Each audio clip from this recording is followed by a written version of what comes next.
make movies for people to go to see. And without the audience, we would be nothing. So I thank everybody.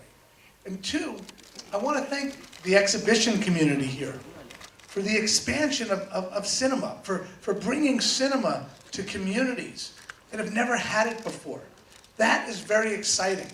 I think the future is bright for all of us involved in the entertainment industry. The idea of people seeing movies on the big screen is exactly why we're re-releasing Titanic in 3D. To give people an opportunity to see the movie, not on their mobile device, not in home on a VHF, but to see it on the big screen. When we first started working in 3D, Jim and I said to ourselves, if we were to make Titanic all over again, we'd make it in 3D. Why? Because 3D enhances the dramatic story of a movie when it's done right.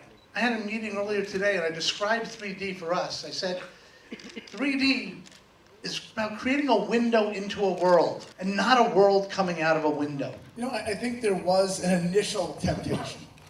But very early on, we made the decision that what we were doing was about letting an audience experience Titanic the way it was released 15 years ago. And if we started changing things, if we started upgrading visual effect shots or adding scenes, we'd be playing a game with the audience. And when they went to the movie, we have a book in the United States that, I don't know if you have it here, called Where's Waldo? Where people would be looking, what changed, what was different? We don't want them doing that. We want them sitting down, immersing themselves in the story, and just enjoying it. We have done quite a bit of behind the scenes extensively. We worked with a company called Stereo D to do the conversion process. And there is going to be making of content available both for press around the exhibition of the film, and then also about around the home entertainment release of the film. So we will have all that information available. I think one of the great and exciting things about our industry, the film industry, is that your next project always relies on the experiences of your past projects. And you try and take what you've learned in the past and apply it to what you are doing in the present. And when we were making Avatar, we learned about 3D. We learned things where, what is important? When do people notice 3D?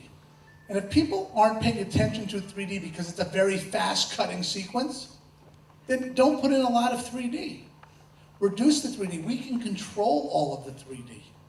So through Avatar, we learned when to emphasize 3D, when to reduce 3D, where to tell the audience's eyes to focus. 3D is another creative tool, like lighting, like focus, like movement.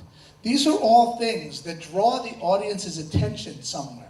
We're not doing it because we're trying to create a money grab. That's a big risk. We're doing it because we think it's good for the industry. And we think that the exhibition community can show this to their consumers, and the consumers will see the difference, to see the experience they can get in the theaters. That's why we're doing it.